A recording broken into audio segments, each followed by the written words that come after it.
Vía espontáneo. Voy a hablar de un tema áspero, sensible y con el mayor respeto posible. Entendiendo en esta introducción que la dictadura cívico-militar de 1976 fue una reacción a una acción comenzada por la subversión guerrillera terrorista de Montoneros, ERP y FARC. Ambas fuerzas anulaban al individuo. Una mataba personas para imponer el terror con un régimen comunista y la otra mataba personas para mantener el status quo a través de un gobierno de facto apoyado por la mayoría de la población y participando los partidos políticos en ese gobierno de facto. Este video no es para justificar las acciones de uno u otro bando, y me parece una barbaridad que haya existido esa situación en nuestro país, la cual condeno, como así también condeno los secuestros, los robos y las bombas en plazas y lugares públicos. Hago este video para tratar de dilucidar la verdad que se tiñe de tantas mentiras por razones políticas.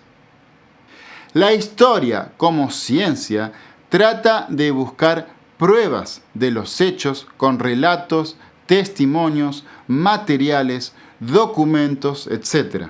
Luego, compara esas herramientas y viene la interpretación del historiador.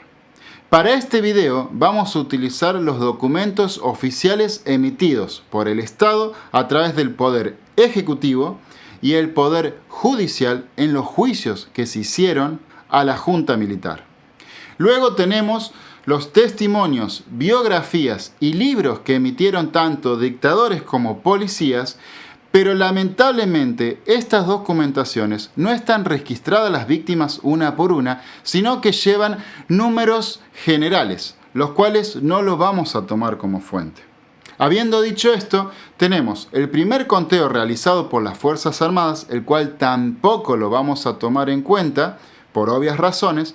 Vamos a empezar con el primer conteo que se hizo sobre la desaparición de personas a través del gobierno de Alfonsín, el cual se realizó la CONADEP, la Comisión Nacional sobre Desaparición de Personas, la cual se basaba en revisar la desaparición de personas durante la última dictadura militar, tomando en cuenta el tiempo del 24 de marzo de 1976 hasta el 10 de diciembre de 1983.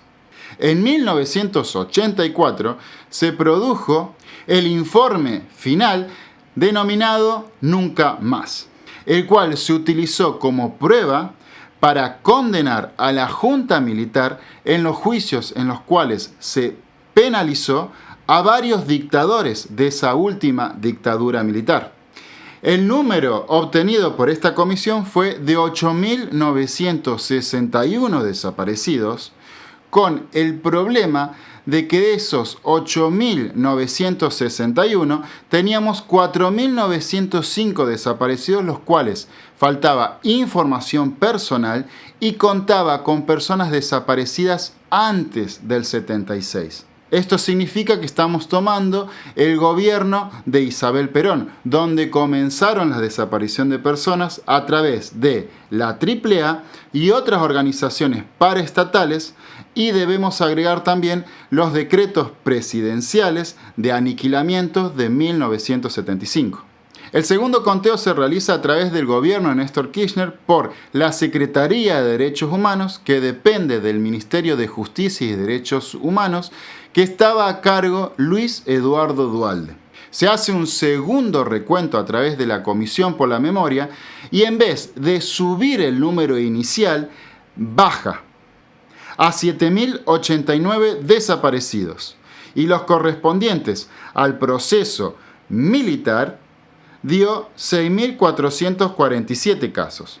En el 2015 se produce un tercer conteo a través del programa del Registro Unificado de Víctimas del Terrorismo de Estado, denominado RUPTE, el cual da un total de 8.629 personas desaparecidas, pero toma desde el año 1966 a 1983. 10 años antes del golpe militar. Por lo que la última dictadura de 1976 da un total de 7.636 personas desaparecidas. La ley 24.411 de 1994 es una ley en la cual indemniza a los familiares de personas desaparecidas. Esta misma ley registra un total de alrededor 7.500 familias indemnizadas por la desaparición personal del Estado.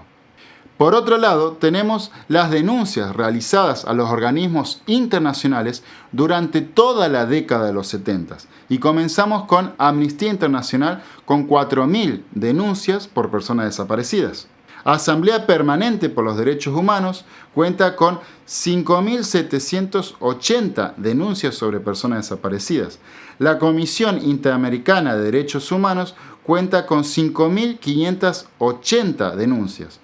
Y la Organización Europea Fahrenheit, que incluye denuncias antes del golpe, cuenta con 6.936 denuncias de personas desaparecidas.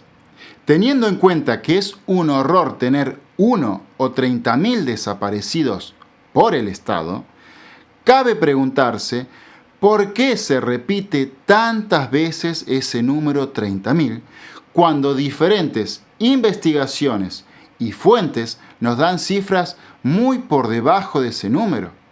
¿Por qué ese deseo de querer llegar a 30.000?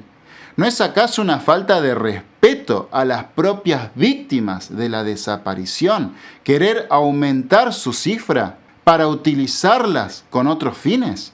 ¿Por qué distorsionar el pasado con mentiras? ¿Por qué no decir la verdad? Porque lamentablemente el número 30.000 no responde a una verdad histórica, sino que responde a una propaganda política ideológica. Luis Labraña fue un ex montonero que, estando exiliado en los años 70 en Holanda, recurrió a las ONG para pedir ayuda y asistencia a los familiares de las personas desaparecidas. Él menciona que él inventó la cifra de 30.000, aunque no recuerda por qué causa. También tengamos en cuenta que se puso en duda esta declaración de Labraña, pero estamos hablando de las mismas personas que pertenecían a esa subversión guerrillera.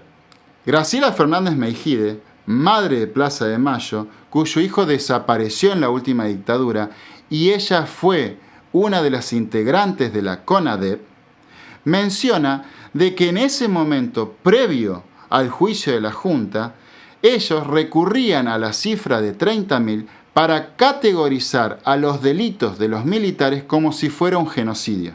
Y de esa forma hacer de que las organizaciones internacionales actuaran a favor suyo. Yo no admito que haya dos números de desaparecidos. No, uno fue una necesidad al principio, cuando se quería llegar a los organismos internacionales y la única figura era el genocidio. Y para poder arguir que había un genocidio se inventó el número 30.000. El otro número es el que está documentado. ¿Y saben qué, muchachos? Me pregunto yo, y le pregunto a cualquiera. Entre 10.000, para redondear, y 30.000, hay 20.000 de diferencia. Pasaron los años, se acabó el miedo de la denuncia, los nietos se están encontrando solos, ha habido reparación económica. ¿Me van a decir que hay 20.000 familias en la Argentina que no han denunciado la desaparición de un miembro? ¿Que hay 20.000 personas que pueden desaparecer sin que los compañeros de trabajo de militancia denuncien su desaparición? Sobre todo después en democracia. Díganme, explíquenme cómo, por favor. ¿Ustedes creen que la sociedad argentina es así? No. Absolutamente que no. Para tener en cuenta estas declaraciones, debemos entender que los organismos internacionales exigen determinadas cifras para comenzar a investigar los delitos de genocidio y generalmente se presentan porcentajes. Teniendo en cuenta que en la Argentina en los años 70 contaba con una población de 27.949.480 habitantes y haciendo un redondeo por 30 millones y tomando de esta cifra general un pequeño porcentaje del 0,1%, nos daría la cifra de 30.000. Ahora, ¿podemos dudar de esta cifra emitida por el Estado? De poder, podemos. Pero hay que tener en cuenta quién se encontraba en el Estado y quién nos dice esas cifras. Como dijimos en un principio, sacamos el conteo inicial que hizo las Fuerzas Armadas por obvias razones, porque era la que iba a ser judicializada. Si tenemos en cuenta esto, veremos de que el primer conteo lo realiza en el gobierno de Alfonsín, el cual juzgó a las máximas autoridades tanto de la Junta Militar como de las organizaciones terroristas, para luego indultar a los rangos inferiores a través de la ley de obediencia debida, y para no seguir abriendo causas se ejerció la ley de punto final. Menem, la presidencia que continuó a la de Alfonsín, continuó con las mismas políticas de indultos para sanar heridas y que no haya revanchismo de uno u otro lado. Néstor Kirchner, no conforme con estas políticas, decidió anular los indultos de las dos presidencias pasadas para reiniciar los juicios contra los militares. Pero esta vez no iba a dar derechos a las víctimas de las organizaciones terroristas, dando por concreto y de forma definitiva que todas las dictaduras realizadas en los años 70 se denominen como terrorismo de Estado. Conclusión, el poder de los Kirchner se elevó a tal punto de tener 3 presidencias seguidas. Las cifras mencionadas anteriormente son de los gobiernos que se encargaron de perseguir y condenar a los causantes de la desaparición forzada de personas. El problema que tenemos es que las cifras que nos dan es muy inferior a los 30.000 que se aclaman. ¿Y quién pierde con todo esto?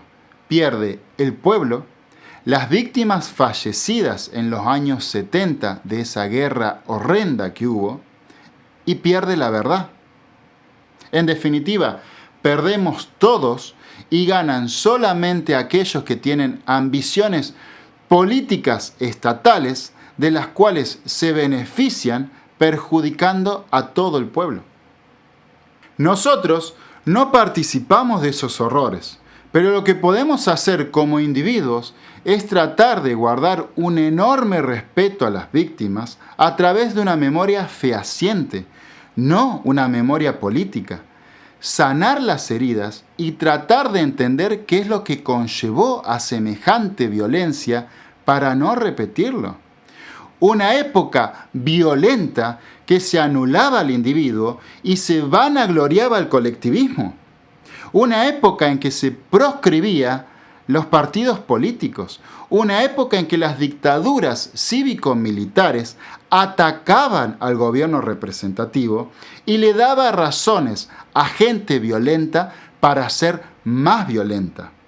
Cuando la violencia nunca es la respuesta porque genera más violencia. Cuando en una guerra se llega a una tregua y esa tregua se consolida la paz, se hace no porque ambos bandos logran pensar exactamente lo mismo. Se llega porque ambos bandos entienden de que no quieren seguir lastimando a su rival. El ideal máximo no es que todos pensemos igual. El ideal máximo es que vos y yo, en discordia, logremos la paz. Y te pregunto, ¿qué es más importante para vos? ¿Repetir un número inflado sin respaldo? ¿O repetir un número en el cual se encuentren identificados con nombre y apellido cada víctima desaparecida?